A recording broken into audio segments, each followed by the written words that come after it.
स्वागत है आपका हमारी चैनल पे। मैं आपकी दोस्त ज्योत्सना। यदि आपने मेरा पहला अध्याय नहीं सुना है तो कृपया उन्हें देखें। डिस्क्रिप्शन में लिंक दिया गया है। आइए मंजिल धड़कनों का खंजर की कहानी को आगे बढ़ाते हैं।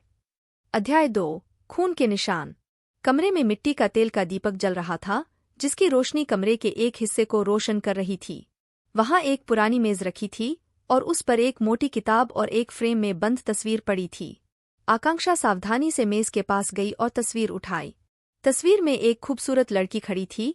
उसके लंबे काले बाल हवा में उड़ रहे थे और उसकी हरी आंखों में एक जंगली चमक थी। लड़की के बगल में एक लंबा चौड़ा आदमी खड़ा था। उसके चेहरे पर घनी दाढ़ी थी और आंखों में एक अजीब ठहराव था। तस्वीर के पीछे लिखा था, वीर और रानी 1920। अचानक एक आवाज गूंज उठी, तुम कौन हो? यहाँ क्या कर रही हो? आवाज बुढ़िया की थी, लेकिन वह अब डरी नहीं लग रही थी। उसके चेहरे पर गुस्सा और जिज्ञासा का मिश्रण था। आकांक्षा ने हकबकाते हुए कहा, मैं वीरा की पोती हूँ। मुझे एक खत मिला था इस हवेली में बुलाकर। बुढ़िया का गुस्सा और बढ़ गया। बोली, वीरा? तुम्हें उस राक्षस के बारे में कुछ नहीं पता। उसके खून के निशान इस हवेली की दीवारों पर लगे हैं। आकांक्षा सन्न रह गई। उसके दिमाग में तूफान मच गया था। वह अपने दादा की कहानियां याद करने लगी, जिनमें उन्होंने बताया था कि उनका परिवार इस हवेली से क्यों चला गया था। परिवार में एक बुरे आदमी की कहानी, जिसने अपने प्यार को पाने के लिए कई लोगों की जिंदगी बर्बाद कर दी थी। बुढ़िया ने बताया कि वीरा ने अपनी प्रेमिका रानी को पाने के लिए किसी से भी नहीं डरा था। उसके गुस्से का शिकार कई लोग हुए थे, जिन्होंने उनकी राह में रोड़े अटकाए थे।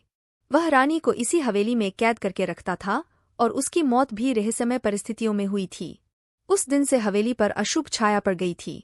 कोई वहां नहीं रहता था और लोग मानते थे कि वहां वीरा का भूत भटकता है। आकांक्षा का खून खौलने लगा था। उसके दादा की कहानियां सच निकली थीं और उसका अतीत इस हवेली की अंधेरी दीवारों से उसे घूर रहा था।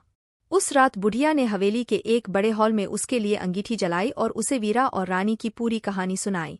आकांक्षा को लगा मानो वह खुद उस कहानी का हिस्सा बन गई हो।